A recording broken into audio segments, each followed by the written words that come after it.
November 21, 2025. We are in the fourth year, and it's day 271 of the war in Ukraine. Welcome. I greet you to the Daily Situation Report. First of all, I welcome the channel members, subscribers, and of course the Algo crew. There was no report yesterday because from 6 in the morning until 11 at night, I had exactly 40 minutes of free time. But I need at least 4 hours a day just for research. For those who want to write in the comments that it's okay to miss a report, because I know those comments, I have to disappoint you right away, because reports will also be canceled on Saturday, Sunday, and Monday. I'm going to take a little trip and we'll tell you about it afterwards. Channel members from the rank of sergeant and above will get small live updates. The rest will just have to wait until Tuesday, because it has something to do with the channel. I'll make sure there's a replacement video, maybe even 2 over the weekend, or maybe even a video series. I still have to think about that so the algorithm doesn't completely tear me apart, because I'm already going to skip 4 reports this week. Now, I'm counting on the Algo crew to be just as present in the other videos as they are today in the report. But with this amazing community, I'm really not worried about that. About a year ago, I reported to you in a situation report that Ukraine wanted to replace several thousand soldiers with drones due to a shortage of troops. This didn't refer to flying drones, but rather to ones that operate on the ground. Equipped with a heavy machine gun, a tank, or an anti-aircraft launcher, they can lie in wait for the enemy between the alleys of a ruined city or in open terrain behind a bush. At that time, they assumed an operational period of about 7 days. Today, we see the first report about the unmanned ground vehicle TW-12-7. This robot successfully held a position at the front for 6 weeks and defended it against Russian attacks. According to the Ukrainians, the robot replaced an entire group of infantrymen. Do you know what that reminds me of? Back then, during World War I, when the first real machine guns were used on a large scale, a contemporary witness said in a documentary that it was absolutely revolutionary because a single machine gun replaced his entire unit. And now, it's not the machine gun, but the combination of a drone, an unmanned chassis, and a machine gun that makes it possible to replace a modern unit. The 3rd Assault Brigade on the Ukrainian side deployed the robot at an important intersection that the Russians often attacked. The title of the article is a bit misleading, you have to admit that, of course, because it gives the impression that it was standing in position the whole time. But in fact, it was actually the case that it drove to the position in the morning and back to its unit from the position in the evening. But the important thing here is that it went back and forth without any problems, and that it's a device that can stay in a position for hours without needing food, water, or oxygen, and doesn't require any training costs or courses, except of course for the operator who only needs it once and then can operate more or less an unlimited number of devices. At just about 25,000 euros, that's definitely a bargain. Since the beginning of the year, we've clearly seen that both sides are establishing anti-drone corridors along the important routes near the front. Now in winter, we're seeing the first downsides, because it's not just the small drones that get caught in the fishing nets, but also the snow, which can bring down an entire section. It can be dangerous if it collapses, since the protection is lost. And secondly, you can't drive through anymore, and important deliveries are also delayed. Check this out. A Russian cruise missile is passing by with an F-16 chasing it.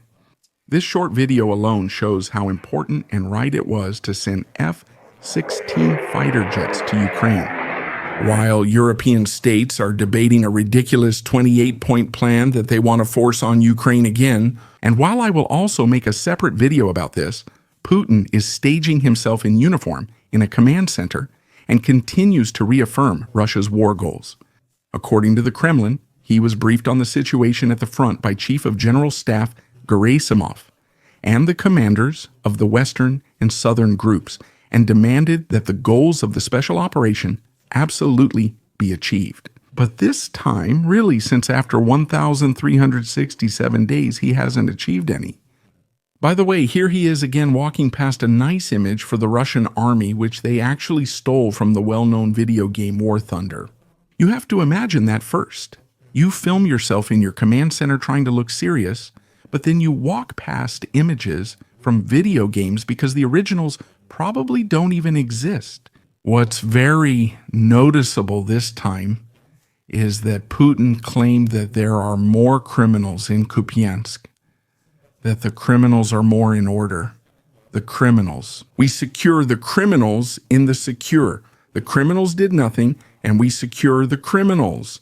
Did nothing and are supposed to secure them. Secure them. The criminals are in the secure. The criminals, the secure.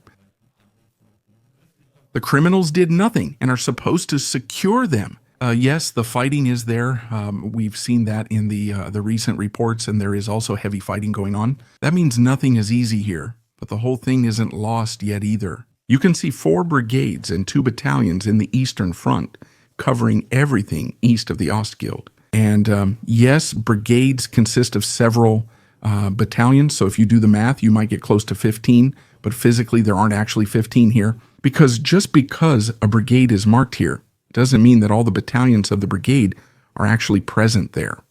Most of the time, it's 1 or at most 2. The rest are either stationed somewhere else on the front or somewhere in the rear area. Such a brigade typically has just 2 or 3 combat battalions at the front, and then they are reinforced by supporting battalions, but those are not directly at the front. This is most evident at Kupiansk, where the 1st and 2nd battalions of the 30th are currently defending. Mechanized Rifle Brigade is holding the area.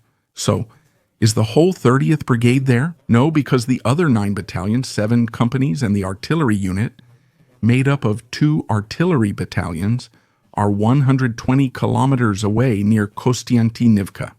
That's why it's almost impossible that there are supposed to be 15 battalions shown in this very recent image on the situation map. There are other situation maps for this, and they also lack reliable evidence. Gerasimov's statement that Ukraine doesn't want to surrender out of fear of repression also remains unsubstantiated. Putin again denied the legitimacy of the Ukrainian leadership. That's a well-known propaganda line that we've heard many times before. Astra reports Ukrainian drones struck the thermal power plant near Novomicharinsk, near Ryazan. According to reports, there were 2 explosions followed by a fire. Published photos support this account. The target is the Ryazan GRES, which has an installed electric capacity of around 3,070 megawatts. The facility has 6 units, mainly powered by coal and gas. It's also owned by the Gazprom Group, which isn't doing well. The power plant supplies energy to central Russia and industrial enterprises. Outages or reductions could therefore have noticeable regional effects on the grid and, of course, on production. Something has changed in Pokrovsk. You can consider the 9 dark red areas as Russian-dominated. They have more or less been able to claim control in the city center and are pushing the Ukrainians further and further into the blue sector. That's right, but there's not much more to say. The last few hours have brought hardly any change to the situation map. A special thanks goes, as always, to the ALGO crew channel members and especially to Lieutenant Colonel Reneke. And with that, I thank you as always for listening. Subscribe, like, comment, and see you at the next report.